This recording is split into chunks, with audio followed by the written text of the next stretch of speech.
Good evening. Thanks for being out here this evening. I haven't been outside in a while. Is it cold still? It was chilly. It's warmed up a little bit. Okay, well. Hey, my name is Bryan Brooks, and I have the privilege to be the senior pastor here at Franklin First United Methodist Church, and it's our great privilege to welcome you this evening and to have the chance to be the home just for tonight for this forum. We're honored by the guests that are here to share with you, and honored that you have come to spend some time here tonight. Just by way of orientation, if you happen to need a restroom or anything, the closest ones are just out those back doors, and women's on your right and men's on your left as you go. That's the closest place, and there's water fountains to your left. I find that those are some of the most frequently asked questions by new folks visiting our space, so we're so glad that you are here. In a moment, I'll introduce Colonel Sam Whitson, who is both a friend and a church member here at Franklin First, and after a distinguished career in the military, also served our area as a representative in the state house, and so we're very glad to have Sam here to introduce our speakers. I'm going to offer a brief opening prayer for us, and so I'd invite you to join me. Lord, we thank you for this day, and we thank you for calling us together. Let your spirit of peace and mercy surround this conversation tonight. May it rest upon us all, Lord. We thank you for your precious gifts of life and one another, for the opportunity to share fellowship. And we simply ask, Lord, that we would be edified by this conversation this evening. And we ask it in the name of Jesus. Amen. Sam? Thank you, Pastor Brooks, and Pam and I are so blessed to be members of this congregation. And Pastor Brooks, thank you so much for your leadership and all you do for our community and our church. It's just an amazing job, a great job. Thank you. I'm honored to be here this evening as a proud member of Voices for Tennessee board and the opportunity to introduce our distinguished panel. As a leader and commander of soldiers for 26 years in the regular Army, I recognize the critical importance of weapons training and safety, especially during maneuvers and peacetime, but also during combat operations in Iraq. During my 8 years in public office, I was a consistent advocate for responsible firearms ownership, balanced with respect for our Second Amendment. My views and commitment to this endeavor did not change after the Covenant School tragedy. Instead, it became clearer and stronger after my first meeting with Mike and Katie Deckhouse. The Deckhouses lost their 9-year-old daughter, Evelyn, at the Covenant School on that tragic day. In this moment of darkness, Katie shared her faith and her hope to build a safer Tennessee, with a foundation of responsibility and education around what has become the #1 killer of children in our state. I was so inspired by Katie that I offered my office in the Cordell Hull building to her and the bipartisan Safer Tennessee team for what I would call a base of operation, as they worked the legislative offices throughout the building and in the chambers of our state house. As a determined policy advocate and equipped with an engaging personality, Katie, with the help of her team, opened legislative doors and minds and made a difference. From my time in the General Assembly, I know policy change matters, but so does change in behavior. We need to cool the rhetoric, engage respectfully, and look for common ground instead of conflict. And I can't think of a better group of leaders to help start this dialogue this evening. For our first introduction, I would like to introduce my mayor and my fellow member of Franklin First United Methodist Church, Dr. Ken Moore. He will be our moderator this evening. Next, U.S. Senator Majority Leader Dr. Bill Frist, a heart surgeon and a lung transplant surgeon, and a member of the advisory board for a Safer Tennessee. Next is Dr. Paige Smith, a Franklin native and a Vanderbilt-trained pediatrician who practices here in Franklin at the Heritage Medical Associates. And then we have retired Brigadier General Eden Murrie, who served 29 years in the United States Air Force and previously led Operation Stand Down here in Tennessee, the only comprehensive veteran serving agency in our state, or in Middle Tennessee. She now leads strategic counseling initiatives known as Murrie Solutions. Thank you so much for joining us here tonight, and Mayor Moore, I'll let you take it from here. Well, good evening, and thank you, Sam, for taking a few minutes, and thank you for the First United Methodist Church of Franklin, my church, for offering this space tonight. I very rarely darken the doors of this particular sanctuary because my wife and I attend the downtown sanctuary. So I'm Ken Moore. I serve as mayor of Franklin. I am a U.S. Army veteran, and I'm sure there are many veterans here tonight. So if you're a veteran, please raise your hand, and thank you for your service.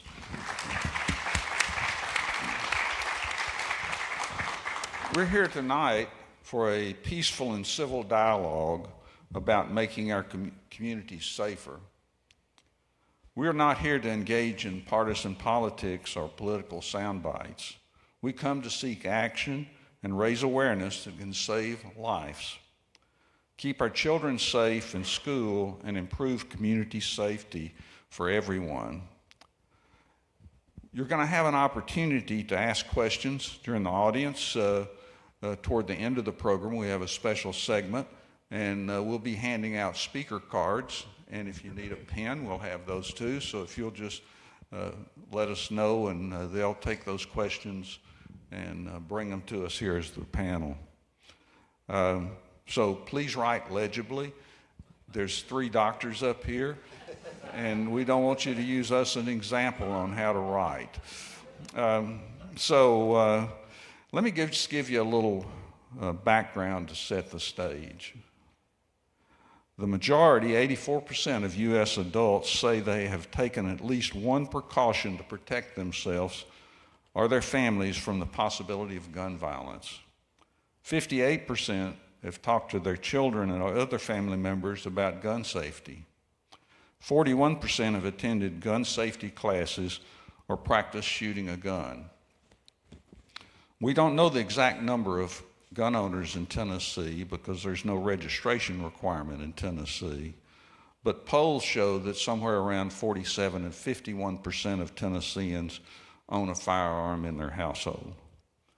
According to the latest all-cause mortality data, firearms are now the leading cause of death in the U.S. children and teens, surpassing motor vehicle accidents and those caused by other injuries in 2020. In Tennessee, we hit that milestone 3 years earlier in 2017. Listen carefully. Our state has a lot of number ones, and we're proud of a lot of the number ones we have, but we have number ones also that we're not so proud of. We're number 1 in the nation for guns stolen from cars. We're number 3 in the nation for unintentional shooting by children, and we're in the top 10 with the highest rate of firearm violence. Firearms are the number 1 cause of death for Tennessee children. I want to say that one more time. Firearms are the number 1 cause of death for Tennessee children. So let's start out with our panel tonight, and I'm going to ask that each one give a brief introduction to themselves, and we'll start out with Senator Frist. Good, thank you, Mr. Mayor. Thanks to all of you for being here tonight. Engage, and we will engage through a Q&A and a discussion that leads to better understanding of a basic issue that has become a public health issue. And as a physician, and a lot of the voice of a physician you'll hear tonight, and that's for a specific reason, and that is what the mayor has said.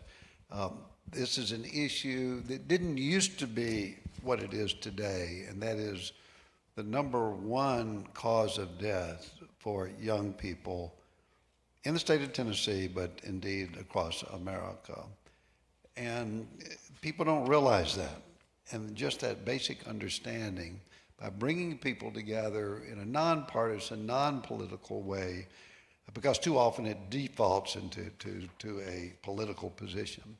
But that fundamental drive is what I think is the central organizing principle around which we can all gather. I first came to the issue being a physician, and it was interesting because I started doing heart transplants here before heart transplants were ever done sort of east of the Mississippi. We did some out in California when I was out there.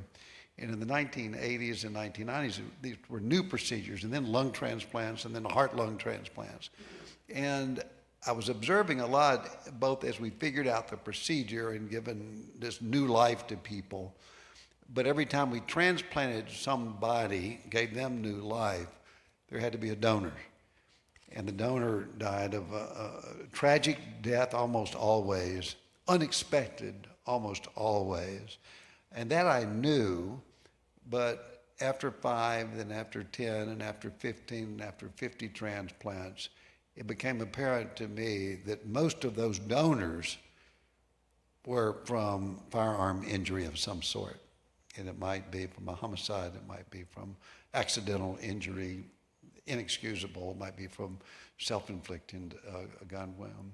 And that was really my first wake-up call, and then it traveled all the way through. A physician, do no harm, heal, lift other people up, that this is totally preventable. I say this as a hunter, as a firearm owner, as someone who is proud of and hunting with my boys, but the idea of safety and public health is on the forefront.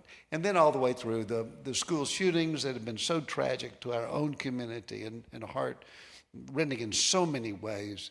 To think that today over 400,000 families have been affected, people have been affected by school shootings themselves. So that spectrum is what brings me here, and as a former policymaker, knowing that it is a nonpartisan issue, that with civil discussion is totally preventable, totally preventable. Thank you, Senator. Dr. Smith? Good evening. Thank you guys for being here.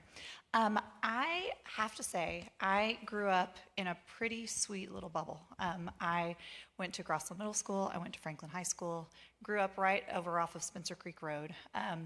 And so I'll say our family was a little bit different. We were not ones that hunted much, or I didn't really give much thought to gun use or gun ownership or gun safety. It just really wasn't on my radar. I'd say the first time that I really remember it becoming so was in residency. We were here at Vanderbilt, and there were several cases, one in particular that really stands out in my mind, of a child who was not killed, but very seriously hurt just from a stray bullet and essentially a drive-by shooting, a bullet that was meant for someone else.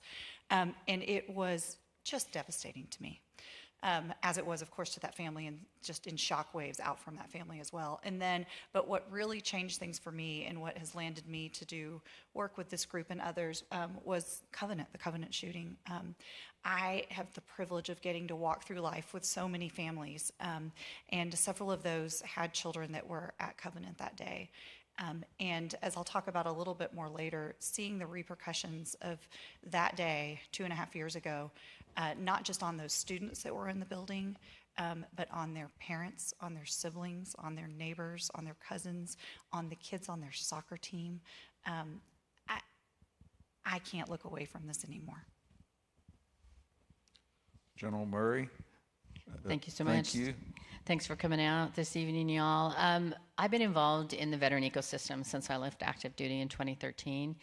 And veterans, unfortunately, in active duty, 17 to 20 per day take their lives. And over 85% of those will take their lives or attempt to take their lives with a firearm. And so I became, more aware of it, like Dr. Smith, I think, than I had ever been before in working as the CEO of Operations Stand Down Tennessee. And I was so glad to see the hands go up for the veterans, because I think that we can be a voice for accountable gun ownership. And those of us who served, grew up with weapons and weapons training and all of that. And we know what those weapons can do, and we had annual training and all those things. And so we were taught to take the fact of firearms very, very seriously. And so I think that veterans can be a proponent for the Second Amendment, but along with the Second Amendment comes accountability. And so safe gun ownership and use is something I've become, just really, really passionate about. And that goes through education and awareness. And what does that mean? And so if you didn't grow up with a firearm or you weren't in the military, then how do we convince you to be really accountable gun owners? Thank you. Senator Frist, Tennessee has the 6th highest rate of firearm deaths in the entire country. What's driving these high rates, and what's the data tell us? I know you're a data guy.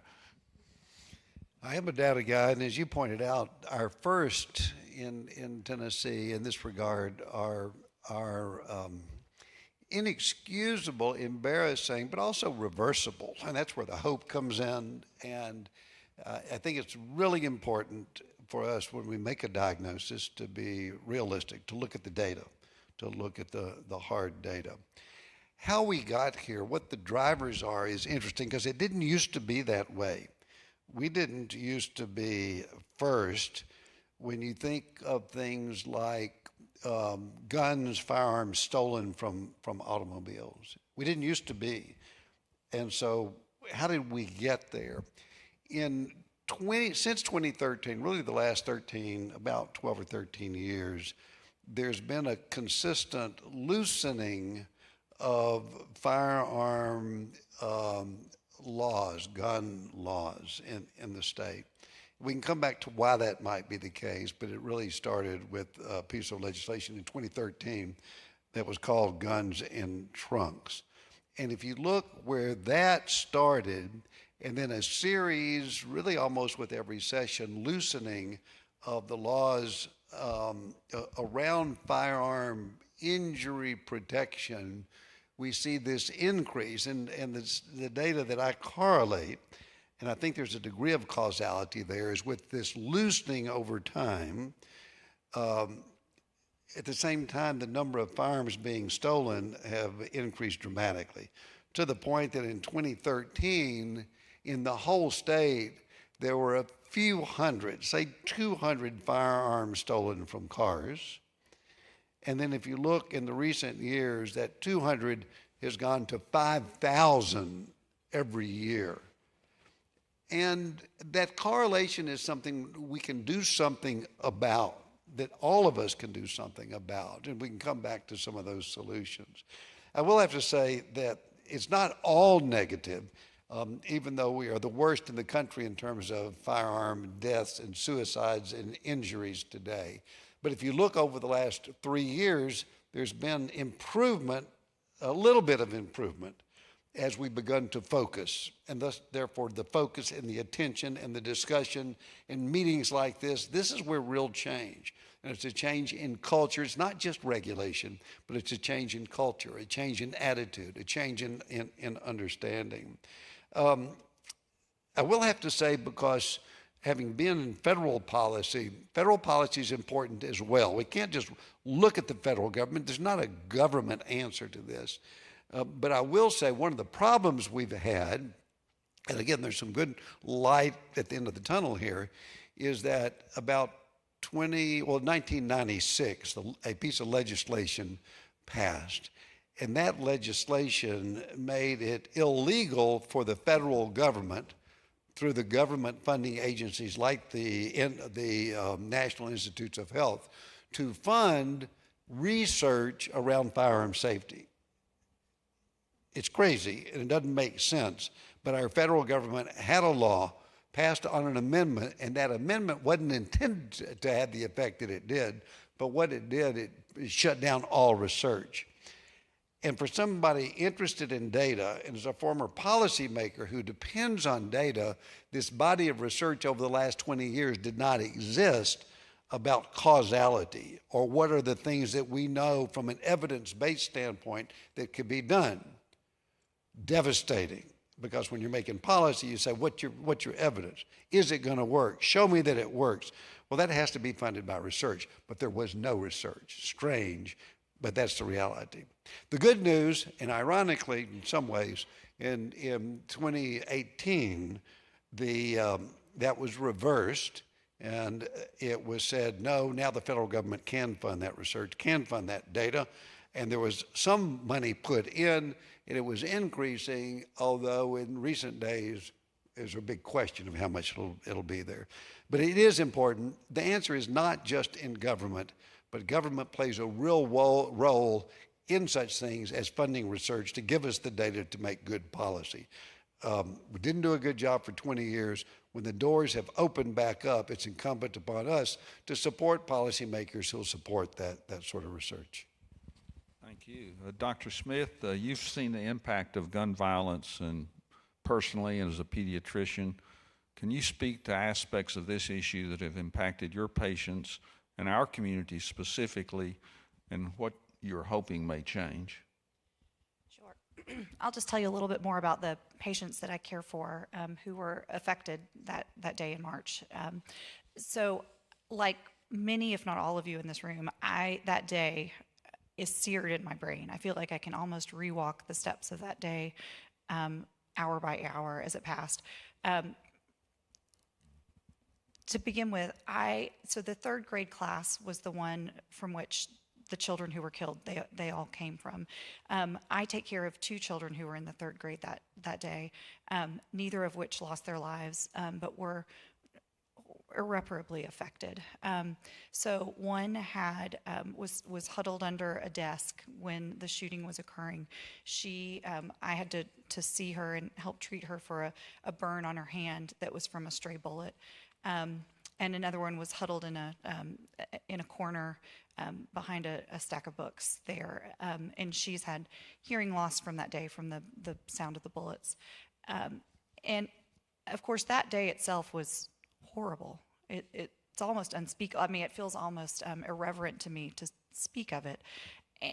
And yet it wasn't that day. It's not like that was one day and then we move on and we go on with our lives. That was a day, that was a pivotal point for those families and so many that were attached to that group. And this is just one shooting. I don't have the data. I bet you all do. The number of shootings that are happening every year. Those children, like I said earlier, it's not just those who were affected. It was their siblings and family members, the people that lived down the street, the ones that, like I say, were on the soccer team with them. For the first few months, really maybe even the whole first year, I feel like multiple times a day. For the first few months, I feel like almost every patient that I was seeing was coming in and talking about how their child was affected by the Covenant shooting. That has tapered off a little bit as time has gone on, but it is still multiple times a week that I'm talking to a family about how they're still struggling from a mental health perspective as a result of that shooting. Those 2 particular families that I told you about, that the 2 girls were in the third grade that day, they have gone on to continue to really struggle from a mental health perspective, and they are fighting. Man, they are heroes. Their families are heroes walking alongside them, but not just them. So there was another child that I care for who was not in third grade that day. He was in a different grade. He was one of 3 siblings that were at Covenant the day, and then they have an older sibling who was at a different school. But about 6 to 8 months after the shooting, his parents noticed that he was always in his room. He was doing push-ups. He was doing any kind of physical exercise that he could do. And he was really, when they questioned him about it, he just said, well, I just need to get bigger. I need to get stronger. This boy was in the 4th grade at the time. Finally, he was tearful at night. He was just much more fragile than was typical for him. And it finally came out that he said, the next time a shooter comes into my school, Mom, I've got to be able to protect these. I've got to be able to protect them. I got to be able to protect my little sister. And that's just one story of many. The ripple effect just goes and goes and goes. And like I say, it's been a privilege to be able to walk through this with these families, but it's not something that will ever change. Another thing, if I can just mention about gun violence and its effects, like I mentioned, I grew up in Franklin. I've been so blessed to be such of a great community, a part of a great community. But I also consider myself a member of the community of Nashville as a whole as well. And I think the thing about gun violence, firearm violence, is it does affect different socioeconomic groups in a very uneven way. And so I feel like this is another way when we want to show justice to the other members, our brothers and sisters in our community, this is another way that we really need to do it. General Murrie, let's stay on the topic of mental health if we could for a moment. And what many don't realize is that the majority of firearm deaths in the state and our nation are actually suicides, not homicides. and that our veterans are disproportionately impacted. In fact, 4 out of 5 Tennessee veterans who died by suicide used a firearm. What is driving this concerning trend, and what, if anything, can we do about it? Oh, that's a great question, and if I had the perfect answer, I'd be a lot richer than I am now. But the biggest thing is, I think you have to remember, there's over 400,000 veterans in the state of Tennessee, and the largest number of combat veterans are in Tennessee since World War II. So for Tennessee, when you look at those numbers, there's just a large portion of veterans who are here, and a large number of, I guess I would say, younger veterans. We were at war for over 20 years. You know, even though we're not in Iraq and Afghanistan anymore, we still have, you know, folks in the who are serving in the armed forces who are still seeing combat, or at least, you know, dealing with things in a variety of different places across the world. And so those are the folks who are coming in. And I think the other thing, and I think this is true not only if you're a veteran, but there's still a stigma around asking for help. And so there's still a stigma about admitting that, you know what, I just don't feel well today. My husband is a pilot, or was a pilot for American Airlines. And this should make you feel safe. One, he was a really good pilot, but don't tell him I said that. But American had a thing that if you were going through something in your life, if you were like, you know, struggling with our daughter who was ill, or struggling with your wife who's deployed, or, you know, all the things that he went through as a pilot for American, you could call American and say, I am just not mentally able to come to work today. And they're like, no prob. You know, it wasn't a black mark against you. They want their pilots in the cockpit to be fully there. And so I think that is what businesses need to do, you know, have those pieces of wellness where it's okay to say, you know what, I'm just not there to come in. And so we need to embrace that, I think. And the veterans are working with all of you. I was. And so, you know, those are things there. And so it's not a perfect answer, but I think that's important. And one of the things that the VA does is they put out information, and I think that's the other thing too. It's not a fun thing to be educated on suicide and what are the signs of that. It's not fun, but it's really, really important. And I have a 35-year-old daughter. She's like in a midlife crisis. I'm like, honey, you're 35, get over yourself. But I didn't say that because that's not good. But, you know, I was like, gosh, I got to be in tune with what's going on with her and to be all of that. And so what are the signs of suicide? If you don't know, you know, ask, what is it, how is it affecting with your family? You just talked about that young man, you know, and his family had to kind of dig down into what was going on. And so that's really important. So the VA has this thing called buddy checks, and they teach us how to do it. And so we spend a lot of time at Operation Stand Down, you know, making sure people know how to buddy check. And sometimes it's asking the very difficult question.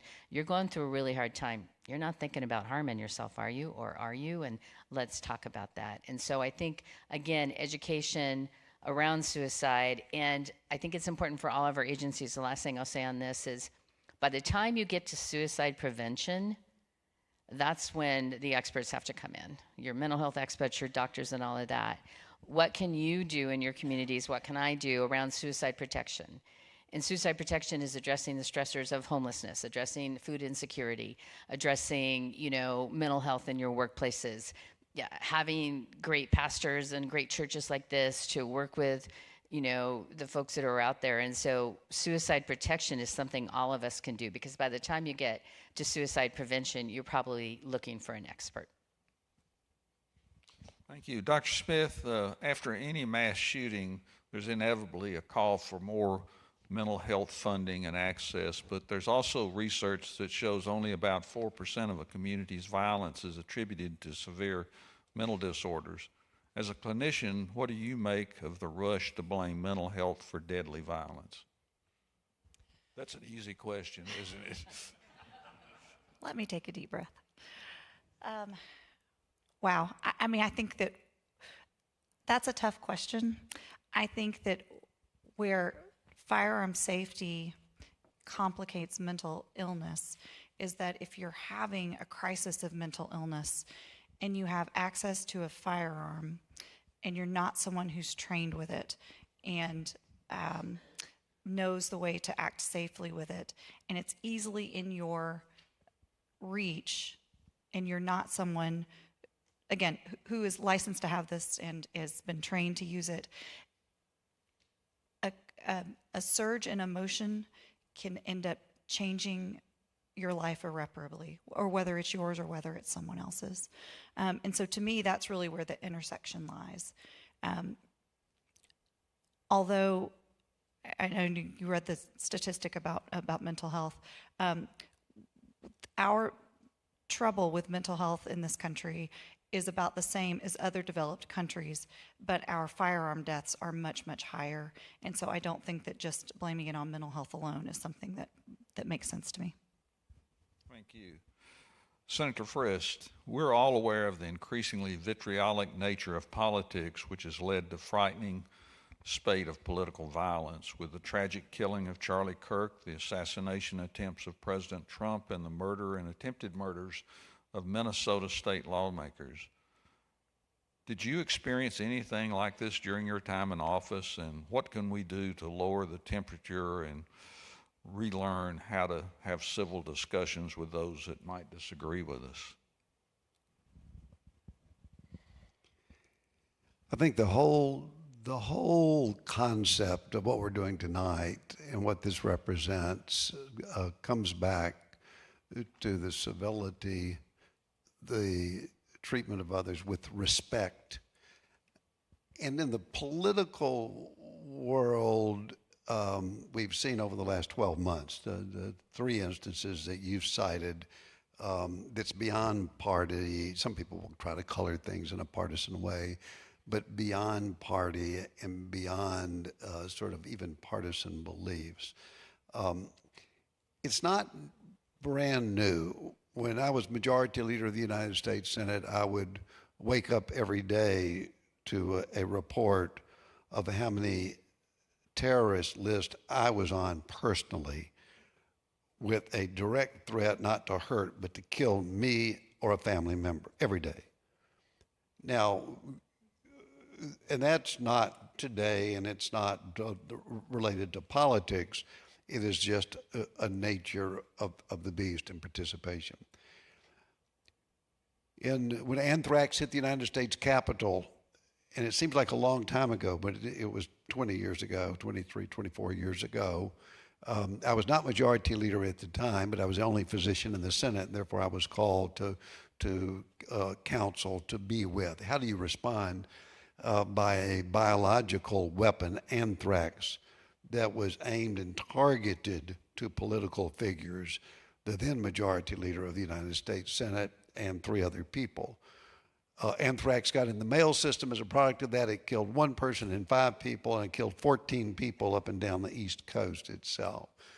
In 1998, I again was the only physician in the United States Senate, and an assassin came into the Capitol, and in coming into the Capitol directed it at a Capitol police officer and shot them in the head. Because I was the only physician, there was an agreement that I would be called very quickly, and therefore I was one of the first people on the scene. And as I came into the Capitol, the library entrance on the west side of the Capitol, when I came in, there was that police officer, and there was a police officer about 40 feet away who also had been assassinated and killed. I mentioned those, and that wasn't the first time even firearm injury had been in the nation's capital, in that it's not necessarily new, but it has an impact, and the increasing frequency is real coming in. I think if you translate that back, and it does have an impact, is when I chaired the National Republican Senatorial Committee, I was in charge of recruiting people to run for public office. I never, ever in those years, in the year 2000, started with, I want you to run, you should run, because serving America in whatever capacity, but especially in the United States Senate, is a privilege and an opportunity that few people have. That's the way I would start. Today, I would have to start it with, if you decide to do this, your personal safety and the safety of your family has to be considered. You'd almost have to lead with that today. And that means you're not going to get as many people running for public office today. Howard Baker really captured it well, I think, in terms of our ability to sit down and have a discussion and to listen in a civil, respectful way with dignity. the listening component, when he would say, famously, he would say, we just need to do a better job going through life with the assumption that the other fella just might be right. And we aren't even taught to do that today, but that's where our churches, our civic organization, our social organizations, our community, our dining room tables, we've got to come back to that. I will have to say, before we, just a little bit, I know you'll just be asking the questions, but this whole discussion of mental challenges in life with the anxiety that our fast-paced digital world brings upon us, you've really been an unbelievable leader. And I know it was a couple of years ago, and you do it all the time because you've put together formal committees to look at the issues surrounding mental issues, mental challenges that we all have in this community.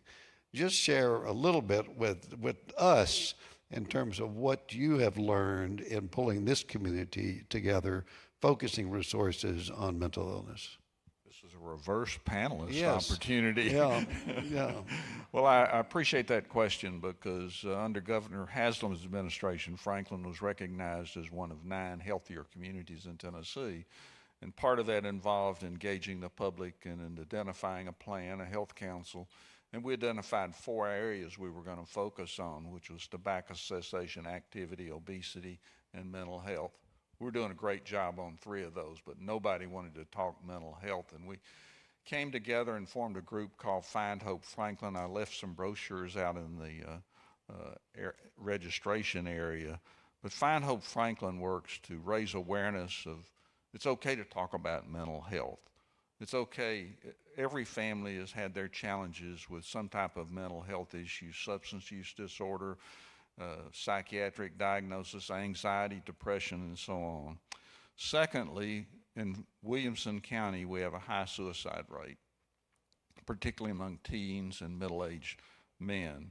And so our goal was to train our community in QPR, question, persuade, refer, which is a suicide prevention or identification technique.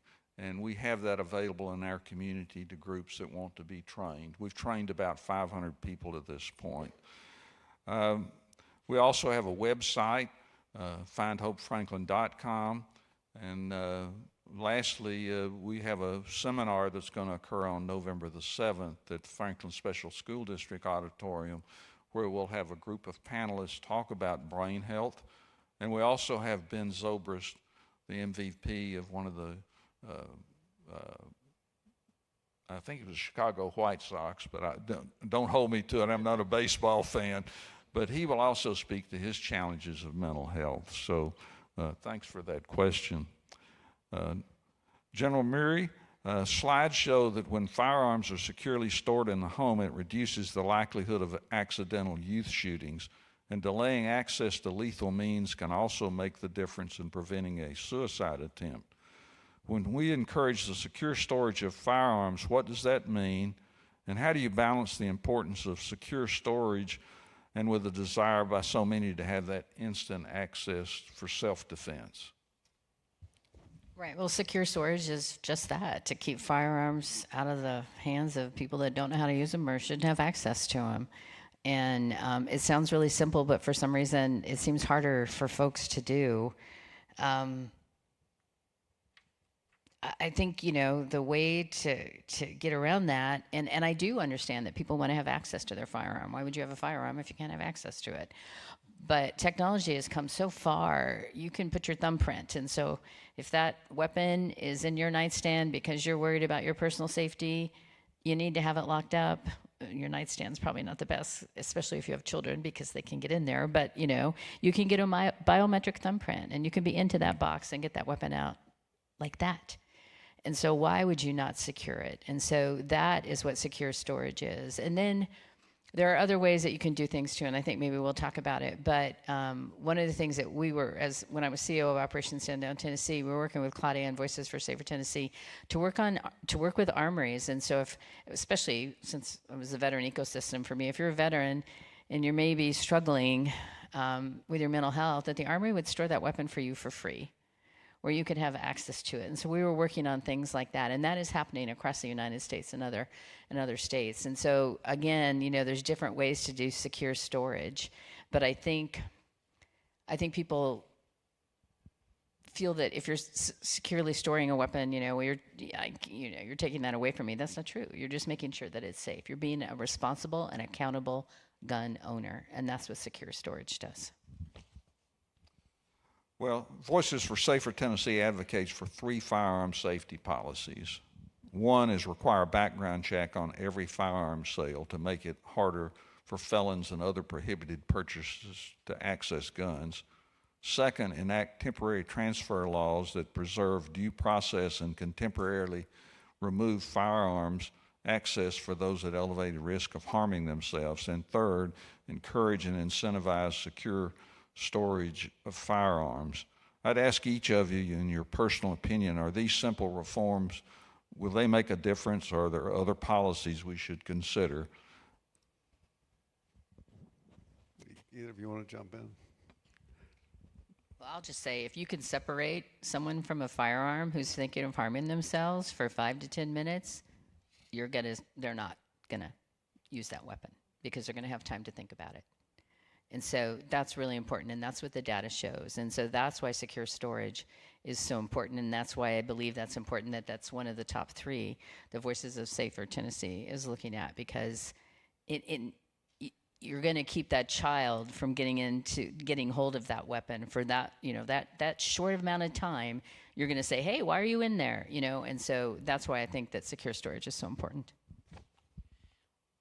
One thing I really love about Voices for a Safer Tennessee is that they're not a group that's trying to take guns away at all. And as I mentioned earlier in the evening, I'm not from a family that really used guns, but I completely understand there are many families who do, and I think that's great. And I think it's really, it's just like you need a license to drive a car, you need to have training and know how to use a gun and store it and keep it safely. One thing statistic that I thought was interesting, I don't remember the specific number off the top of my head, but is that the majority of people in Tennessee, regardless of where they fall on the political spectrum, agree that a lot of these, what we call common sense gun reforms, that they make sense and that they're in favor of implementing those. And so I think that it's groups like this, Safer Tennessee, that can really help move the needle. And if we can just get people to recognize this is something that we all want. These deaths that we're talking about are usually preventable. I mean, particularly in my world where I just deal with children, any death of a child is just horrific. But when you have one that is preventable, it is just, it's almost unthinkable. So I'm excited about these 3 initiatives that Safer Tennessee is working towards.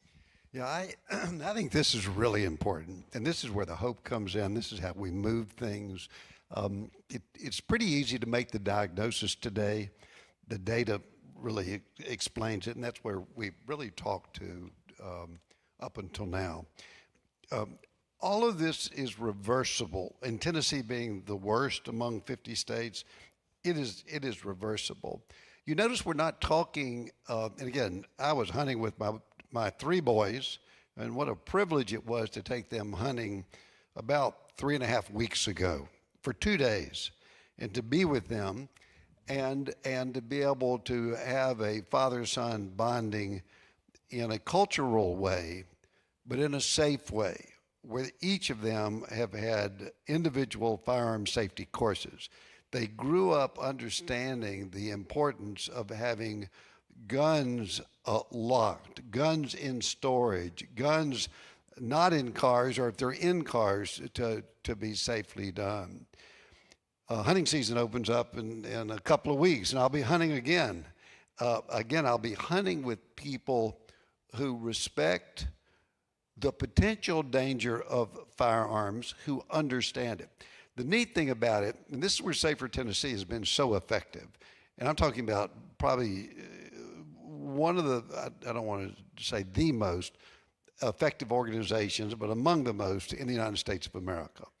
And it's because it has taken 3 clearly understood, and leave here tonight understanding them, and the mayor went through them, of reforms at a policy level that can be taken that can reverse all of these bad statistics that we've said tonight. Number one are background checks. People just assume that everybody, when they buy a firearm, has a background check. There are huge gaps.